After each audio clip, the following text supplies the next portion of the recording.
Hindi ako nakatulog ng maayos kagabi dahil sa pag-iisip kay Alfonso at sa malungkot niyang mukha nung umalis siya. Pilit kong inalis sa utak ko ang mga bumabagabag sa utak ko. Ba't ba may pake ka pa sa kanya? Ano naman kung malungkot siya, ano naman sa iyo yun, Chanda? Sabi ng matinong parte ng utak ko at hindi na kinontra. Nakarinig ako ng malakas na kalampag sa pintuan ko na siyang ikinatak ako. Chanda anak, gumising ka dyan. Sigaw ni Mommy sa hindi ko malamang dahilan kaya naman pumunta ako sa pintuan para pagbuksan siya. Bakit Mom, anong problema? Tanong ko. Si Andre, nawawala. Hysterical na sabi ni Mom at nang makita kong hindi siya nagbibiro ay nagsimula ng kainin ng kaba ang puso ko. Mom, anong ibig niyong sabihin na nawawala si Andre? Baka andyan lang sa mga kwarto, sabi ko at pilit kinakalma ang sarili. Hindi anak, chinek na namin ang buong bahay pero wala siya. Tinanong ng daddy mo yung guard para i-check yung CCTV sa subdivision at nakita nila si Andre na lumabas ng subdivision, sabi ni Mom at naiiyak na. Ba't umalis si Andre? Hindi naman naglalayas ang batang yun, naiiyak kong sabi at naramdaman kong niyakap ako ni Mom at ginantihan ko rin siya ng yakap. Everything will be alright iha, pumunta na ang dad mo sa police station para magpatulong hanapin si Andre, pero ngayon ay tawagan mo muna si Alfonso at ipaalam ang nangyari. He's still the father at kailangan niya itong malaman, sabi ni Mom na tila inunahan na ako sa sasabihin kong pagtutol. Akmang tatawagan ko na sana si Alfonso nang maalala ko na wala pala akong number niya. Nagulat ako nang may inabot si Mom na business card at doon nakalagay ang number ni Alfonso. Alam kong wala kang number ng asawa, ni Alfonso kaya ayan, sabi niya. Salamat. Agad kong dinayal ang number doon at ilang ring lang ay may sumagot na agad. Hello, sabi sa kabilang linya. Ako to, sabi ko at ilang segundong wala akong narinig na ingay sa kabilang linya. Chanda, napatawag ka? Sabi niya, naramdaman ko namang nagluluha na naman ang mata ko. Kasi Alfonso, si Andre, naiiyak kong sabi. Wait, are you crying? What happened to our son? Kalmado pero halatang may pag-aalala sa boses niya. Nawawala kasi siya Alfonso Nagbibiro ka, di ba? Paanong mawawala ang anak natin? Sabi niya pero halata sa boses na medyo nangindig ito kaya hindi ko na napigilan ang sarili ko at napahagulgul na ako ng iyak. Hindi ito joke Alfonso, nawawala talaga si Andre. I'm coming to your house, huwag kang aalis dyan. We will find our son, sabi ni Alfonso at pinatay na ang tawag. Hindi ako mapakali sa kinauupuan ko at pinipilit kumalma habang hinihintay si Alfonso pero hindi ko magawa dahil sobrang nag-aalala ako sa anak ko, hindi ko ata kakayaning may mangyaring masama sa kanya.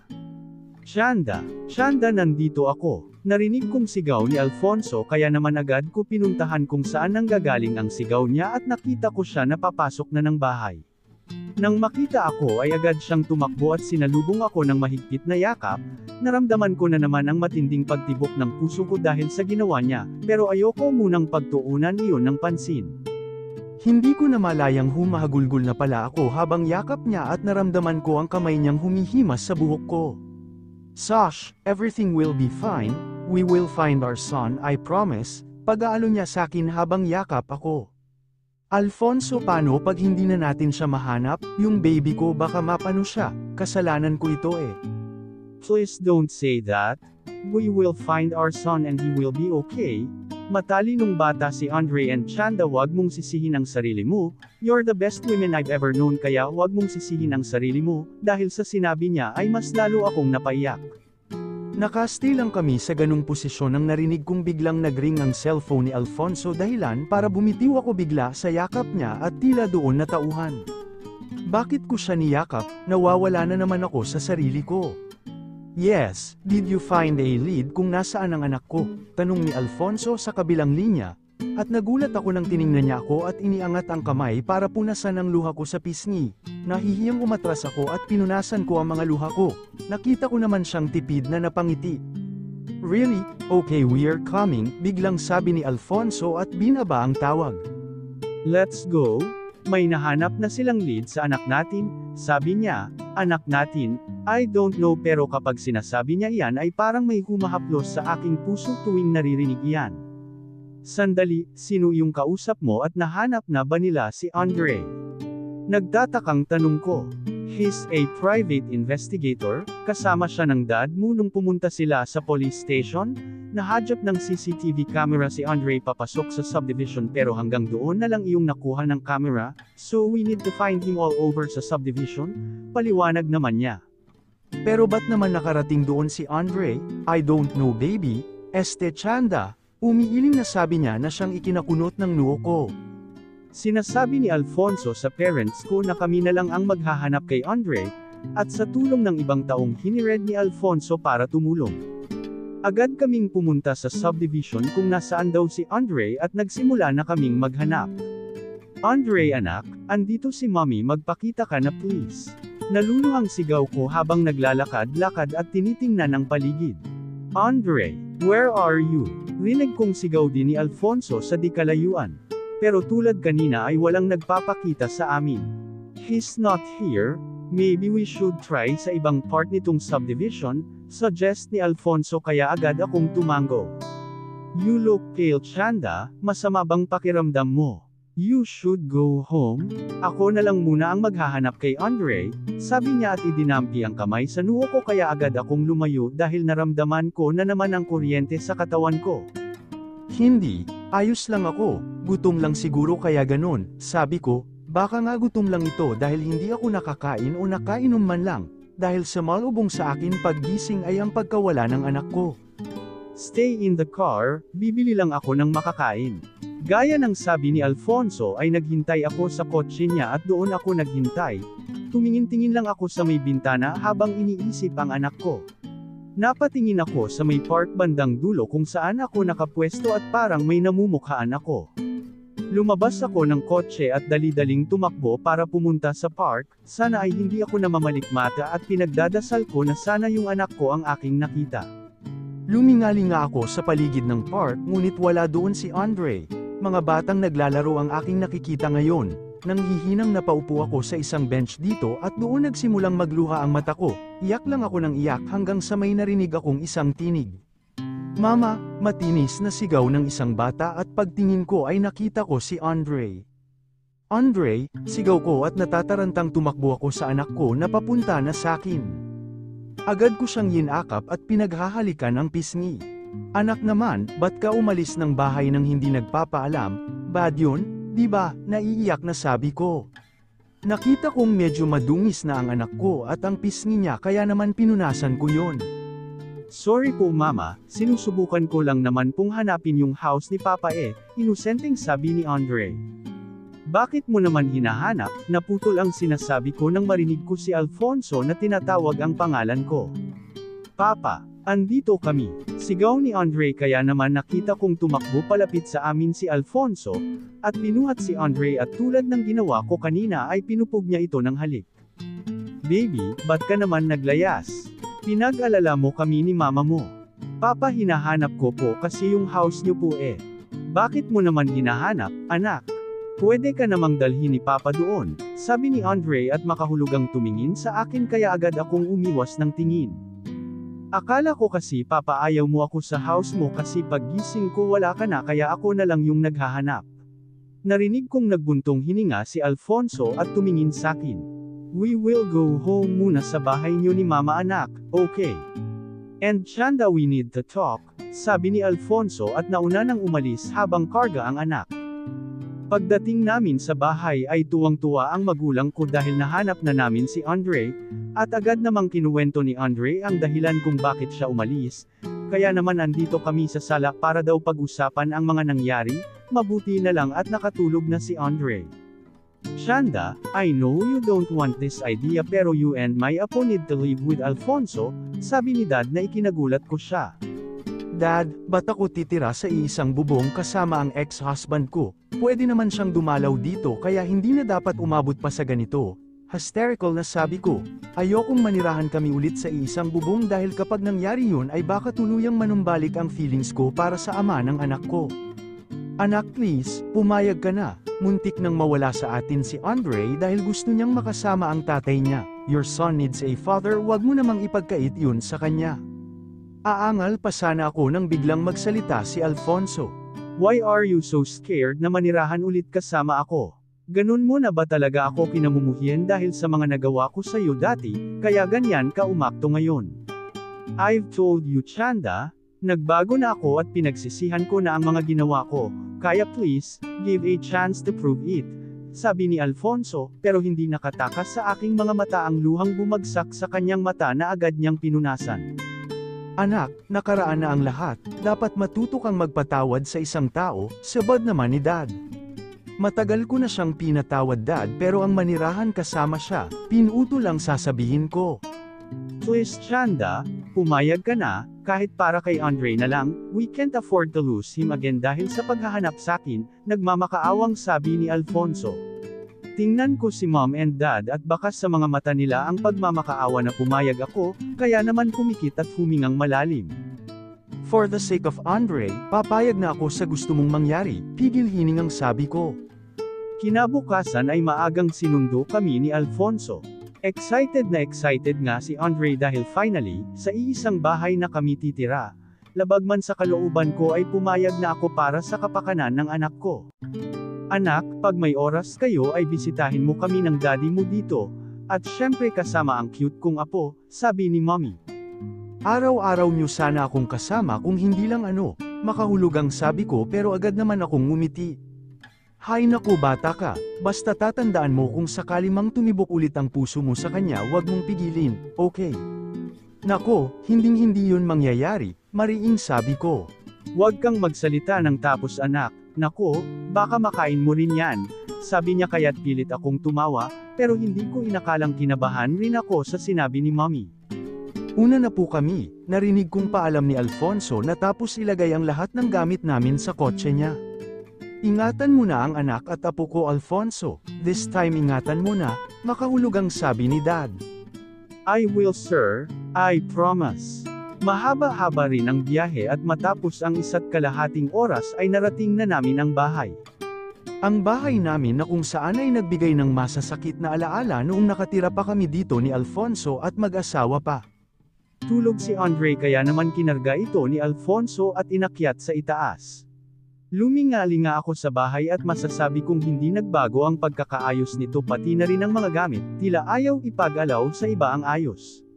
Simula nang magkahiwalay kami ay ngayon na lang ulit ako nakapasok sa bahay na ito at ang weird ng feeling dahil nandito na naman ako, hindi ko alam pero napayakap ako sa sarili ko nang biglang nag-flashback ang mga masasakit na nakaraan.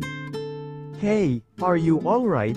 Sabi ni Alfonso na nasa tabi ko na pala at hinawakan ng siko ko. Agad akong nabalik sa realidad at nakita ko ang nag-aalalang mukha niya. Okay lang ako, naninibago lang, sabi ko at bahagyang lumayo sa kanya sanhi para mabitawan niya ang siko ko na hawak niya. Nakita ko ang sakit na nanolatay sa mata niya nang gawin ko yun. I'm sorry Chanda, I know you remember the cruel things that I did to you. Pagpapaumanhin niya at bahagya siyang nakayuko. Ano ka ba, pinatawad na sabi kita tsaka hindi lang ako sanay kasi ngayon lang ulit ako nakapunta dito, sabi ko at pilit na tumawa para mawala ang kakaibang atmosfera pero parang hindi yun umepektibo. Still, I'm sorry. Nasa main bedroom si Andre, you can rest. Aalis lang ako saglit para bumili ng stock ng pagkain, seryosong sabi niya at umalis na ni hindi man lang ako hinintay na sumagot. Alam kong nagsisisi na si Alfonso, ramdam kong sinisisi niya pa rin ang sarili niya at hindi ako manhid para hindi mapansin yun. Kaya naman nahanap ko sa puso ko na patawarin siya ng totoo. Pumunta ako sa sinasabing kwarto ni Alfonso, at doon ko nakita ang anak ko na mahimbing na natutulog at may unan pang nakaharang sa magkabilang gilid niya, inilagay ata ni Alfonso. Kumuha muna ako ng damit at naisip ang maligo dahil sa mahabang biyahe ay nanlalagkit ako. Matapos maligo ay nagpatuyo ako ng buhok at tumabi na sa anak kong mahimbing pa rin ang tulog, hindi ko namalayan na tinangay na rin ako ng antok. Baby, wake up kakain na tayo, rinig kong bulong sa akin, pero dahil sa inaantok pa rin ako, ay hindi ko yun pinansin at nagtalukbong ng kumot, naramdaman kong may humila naman dito at nagulat ako nang tumaas ang katawan ko sa tandang may bumuhat sa akin. Tiningnan ko ito at nakita ko si Alfonso na nakangisi habang bitbit ako pa bridal style. Hoy, anong ginagawa mo? Ibaba mo nga ako, naiilang na sabi ko at pilit na bumababa pero sadyang malakas si Alfonso at hindi ako hinayaang mangyari yun. No, I like to carry you, nakangising sabi niya kaya kinunutan ko ito ng noo at nagulat ako nang halikan niya bigla ang noo ko. Tinampal ko yung lobby niya pero parang walang epekto sa kanya iyon dahil nagawa pang ngumisi. Nakaramdam naman ako ng pag-init ng pisngi dahil sa nangyari. Nagsimula na siyang maglakad at nang makarating kami sa pintuan ay nginusuan niya ito, ba't ang cute niya doon? Ay ano ba tong sinasabi ko, erase. Don't stare at me baby, open the door please, sabi niya kaya agad kong iniwas yung mukha ko. Hindi kita tinatitigan, huwag kang assuming dyan, sabi ko na lang at inabot ang doorknob para buksan. Nagsimula na siyang bumaba sa hagdan habang buhat pa din ako, at dahil feeling ko ay malapit na akong mahulog, ay wala sa sariling napakapit ako sa leeg niya, kaya naman muntik nang magtama ang mga lobby namin, agad naman akong umiwas at naramdaman kong natigilan siya. Baby don't tempt me like that, I want to gain your love and trust again slowly but surely pero, hindi ko na kaya, sabi niya kaya naman nagtaka ako. Akmang magsasalita ako ay hindi ko na nagawa dahil nilapat na niya ang lobby sa akin. Angal ko habang pinipilit lumayo sa halik niya, nasa hagdanan kami at baka mahulog kami parehas, bakit ba kasi halik ng halik ito? Pinipilit kong kumawala pero hindi ko na nagawa lalo na nang mas idinikit niya pa ako sa kanya, at tila tinatraidor na rin ako ng sarili kong katawan at sumabay na sa halik niya. Narinig kong napaungol siya nung sinabayan ko ang halik niya, at sa bawat halikan namin ay naramdaman kong napangiti siya. Agad kaming humiwalay sa isa't isa para kumuha ng hangin, pero ang mga noo namin ay magkalapat pa rin. It was wonderful baby, thank you, mahinang saad ni Alfonso at agad namang nanlaki ang mata ko dahil tila doon nagproseso ang mga nangyari sa utak ko. Ba't mo siya hinalikan, ibaba mo na ako, sabi ko pero hindi tumitingin sa kanya, at akmang bababa na pero tulad kanina ay hindi niya ako hinayaan, at mas hinigpitan ang hawak sa akin. My baby is shy, you're cute. Sabi niya at agad namang nag-init ang pisngi ko dahil sa sinabi niya. Hindi ko na siya sinagot at naramdaman kong nagpatuloy na siyang bumaba ng hagdan at pumunta sa kitchen. Mama, Papa, sigaw ni Andre at nakita ko siyang nasa lamesa habang kumakain. Hey baby, rinig kong sabi ni Alfonso, ba't niyo po buhat si Mama? May sakit po ba si Mama? Inosenteng tanong ni Andre. Ibaba mo na nga ako, bulong ko kay Alfonso at nakita ko siyang umisi muna bago ako ibaba. Agad akong lumapit sa anak ko at sinubuan siya. No baby, your mama is my baby too kaya binuhat ko siya, sabi ni Alfonso. Po, si Mama baby, ang laki na ni Mama paano naging baby yun? Inosenteng sabi ni Andre, narinig ko namang nag-chuckle si Alfonso at ginulo ang buhok ni Andre. Iiniwan ko ang mag-ama sa sala na naglalaro habang ako naman ay nagluluto dito, naramdaman kong may yamakap sa likuran ko na siyang ikinagulat ko. Baby, rinig ko at boses pa lang ay alam ko na kung sino yon. Alfonso, anong ginagawa mo? Sinusubukan kong maging kalmado habang kausap siya kahit na ang puso ko ay nagwawala na sa sistema ko. I'm hugging you, sabi niya at mas hinigpitan pa ang yakap sa akin. Alam kong iyon ang ginagawa mo, pero bakit mo nga ako niyayakap? Gawain lang ito ng magjowa at mag-asawa kaya humiwalay ka na, sabi ko at kahit labag sa kalooban ko ay hinawakan ko ang mga kamay ni Alfonso sa bewang ko, at pilit itong tinatanggal pero hindi ko magawa. Di tayo na lang ulit, sabi niya na siyang ikinagulat ko. Ano, kung ano mang kalokohan ito. Please lang itigil mo na. I'm not fooling around, seryoso akong gusto kong magkabalikan tayo. I will start from the basic, from the lowest. I will do anything to prove you that I changed and I will surely get your trust and love again, so please brace yourself. Seryosong sabi niya, at ramdam ko ang kanyang mainit na hininga sa batok ko na siyang mas nakadagdag ng tense yung nararamdaman ko. Walang ganang mangyaya, sabi ko pero pinutol niya ako. Huwag ka munang magsalita ng tapos, I will get you back, I promise. Sabi niya na siyang ikinatigil ko, naramdaman kong inalis na niya ang kamay sa bewang ko at humiwalay sa yakap. Hindi ko alam pero nalungkot ako nang tinanggal niya ang pagkakayakap sa akin. Titingnan ko lang si Andre, paalam niya at tumango na lang ako bilang sagot at umalis na siya. Nang masigurong wala na siya ay napakapit ako sa sink, at napahawak ako sa may dibdib ko at pinapakiramdaman ang sarili dahil hindi ko ata kinaya ang mga pinagsasabi ni Alfonso. Nakatingin lang ako sa anak kong natutulog habang ako ay mulat na mulat pa rin at hindi dinadalaw ng antok. Pesteng Alfonso kasi yan kung ano-anong pinagsasabi hindi tuloy ako makatulog. Ilang linggo na kaming naninirahan kasama si Alfonso at ang anak namin, at so far ay talagang tinutupad ni Alfonso ang sinasabi niyang babawi siya sa amin ng anak niya. Every morning ay may nakahanda ng mga pagkain at malinis na rin ang buong bahay, tulad na lang ngayon, andito kami sa hapagkainan at siya ay ipinaghahanda kami ng pagkain ni Andre.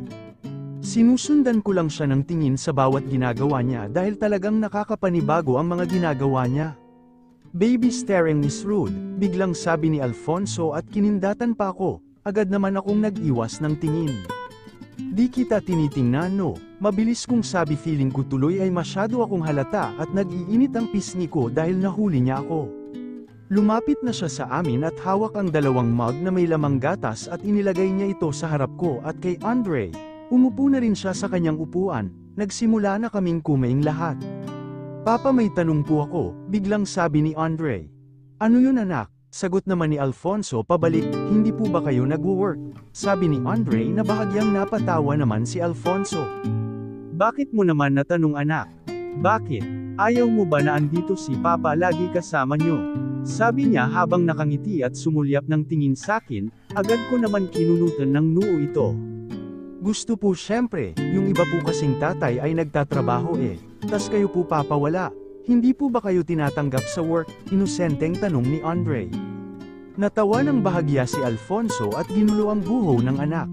Hey Andre, kung alam mo lang kung ano ang trabaho ng papa mo, sabi ko sa isipan at napangiti nang di ko namamalayan.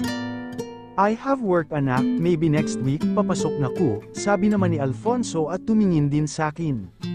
Mamimiss po kita papa, sabi ni Andre at nakanguso pa. Silly boy, sabi ni Alfonso na halatang naaaliw kay Andre at ginulo ulit ang buhok nito. Matapos naming kumain ay ako na ang nagpresenta na maghugas ng plato dahil mukhang balak na namang akuin ni Alfonso lahat. Naghuhugas ako ng matiwasay at naririnig ko ang tawanan ng mag-ama sa may sala. Mukhang masaya talaga silang dalawa na nakapiling ang isa't isa. Close na ang mag-ama kaya naman ay masaya ako para sa kanila. Ngunit sa pagitan namin ni Alfonso ay hindi ko alam kung ano ba talaga kami, hindi ko alam kung totoo ba ang mga sinasabi niya na mahal niya ako at papatunyan na nagbago na siya o ano. Baka kasi pag nagtiwala ako ay masira na naman yun at sa huli ay ako na naman ang luhaan. Napabuntong hininga ako dahil sa naisip ko. Ay, tili ko dahil nagulat ako nang may pumulot na braso sa aking bewang, agad kong naamoy ang pabango niya at alam ko kung kanino ito nanggagaling. Alfonso bitawan mo ko, nauutal kong sabi, paano ba naman ay hindi ako mapakali? What's the matter? Parang may problema ka ata at ang lalim ng iniisip mo, sabi niya. Wala, bitawan mo na ako baka makita pa tayo ni Andre, sabi ko at pinipilit ko mawala sa yakap niya. Agad kong tinapos ang hagasin at nang matapos ay hinawakan ko ang brasong nakayakap sa akin at inalis ito. Aakyat muna ako sa kwarto, dali-dali kong sabi at hindi siya tinitingnan sa mata. Aalis na sana ako nang hawakan niya ako sa braso at pilit na iniharap sa kanya.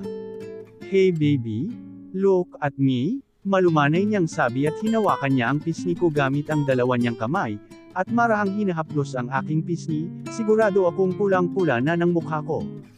Baby anong problema ha? Tell me, tanong niya ulit ngunit iling lang ang tanging sagot ko. At hindi tumitingin sa mga mata niya, dahil feeling ko pag tumingin ako sa kanya ay mababasa niya lahat ng nasa isipan ko. Ilang segandong walang nagsalita sa amin at ibunuk ako ang bibig ko para sana magsalita. Ngunit laking gulat ko nang hinalikan niya ako at agad niyang naipasok ang kanyang dila sa bibig ko. Pagpigil ko sa kanya at pilit siyang itinutulak, pero hindi siya nagpatinag at inilagay niya ang isa niyang kamay sa bewang ko, at idiniin sa katawan niya habang ang isang kamay ay nakahawak sa mukha ko. Mas pinalalim niya ang halik at tila nalulunod ako sa mga halik na iginawad niya kaya wala sa sariling nagpatianod ako at hinalikan na rin siya pabalik, naramdaman kong tumaas ang sulok ng labi niya na hudyat nang umiti siya. Sabi ng utak ko ay itulak siya palayo pero ang katawan at puso ko ay nagsasabing wag siyang itulak. Si Andre, bulong ko. Tulog sa sala, he said at agad akong sinunggaban ng halik. Naramdaman kong binuhat niya ako pero patuloy pa rin ang aming halikan. Naramdaman ko na pinaupo niya ako sa table at ang kanyang kamay ay naglalakbay na sa aking katawan. Dahil nakasando lang ako ay agad niyang pinunit ito. Ba't mo sinira? Impit kong sigaw. Don't worry, I can buy you 100 of it, sabi niya sabay ngisi. Hinalikan niya ulit ako at this time ay ang bra ko naman ang pinupuntirya niyang tanggalin ngunit hindi niya matanggal agad. Huwag ka na ngang magbra, inis niyang sabi at tulad ng sa aking sando ay pinunit niya din ito. Agad niyang sinubo ang aking isang dibdib at tila bata na may kaagaw sa gatas habang ang isang palad niya ay minamasahe at tila nang gigigil. Impit kong ungol dahil baka magising si Andre sa sala. Bumalik si Alfonso sa paghalik sa aking lobby, habang ang kanyang dalawang kamay ay minamasahe ang aking dibdib, at ang tanging maririnig lamang sa kusina ay ang mga impit naming ungol. Biglang sabi ni Alfonso at bumitaw sa paghahalikan namin. Tiningnan ko siya ng may pagtataka. I'm sorry, hindi ko dapat ginawa sa iyo, sabi niya at agad na hinubad ang kanyang t-shirt at pinasuot sa akin ito. Napatulala ako dahil sa ginawa niya at nagtatakang tiningnan siya. I'm sorry baby, sabi ko babawi ako sa iyo pero not like this, nag-take ako ng advantage sa iyo, sabi niya at mukhang frustrated. Napangiti naman ako dahil sa narinig, nakita kong nag-angat siya ng tingin at kumunat ang mukha nang makita akong nakangiti. Bakit ka nakangiti? Nagtatakang tanong niya. Akala ko kasi hindi kita na-satisfy. I thought I'm not attractive enough, kaya ka tumigil pero hindi pala iyon ang dahilan, sabi ko at pinipilit na pigilang ngumiti ng malaki. What of course not. You are very gorgeous inside and out, ang hirap magpigil lalo na at ang ganda mong tingnan at sexy pa. It's just that masyado akong nagpadala sa sarili ko at nalimutang I need to earn your trust and love again, kaya we should take things slowly, nahihiyang sabi niya at namumula ang kanyang mga tenga. Lihim akong napangiti dahil sa sinabi niya. Ganun ba? Sabi ko. Yes Chanda, please give me another chance to prove na nagbago na ako, na mahal ko kayo ni Andre at aalagaan ko kayo sa abot ng makakaya ko. Please Chanda, this time I will make it right. I know it may sound insane but please love me again please. Pinagsisisihan ko na ang mga maling ginawa ko dati, naiiyak na sabi ni Alfonso at tila may humaplo sa aking puso habang nakikitang ganito si Alfonso ngayon. If I give you another chance, are you sure na hindi mo na ulit ito sisirain? Kasi Alfonso ang sakit-sakit eh. Ayoko nang maramdaman ulit yung sakit na pinaramdam mo sakin. Kaya kung hindi ka sigurado at nagpapadalos-dalos ka lang ay mabuting wag mo na lang ituloy naluluha kong sabi.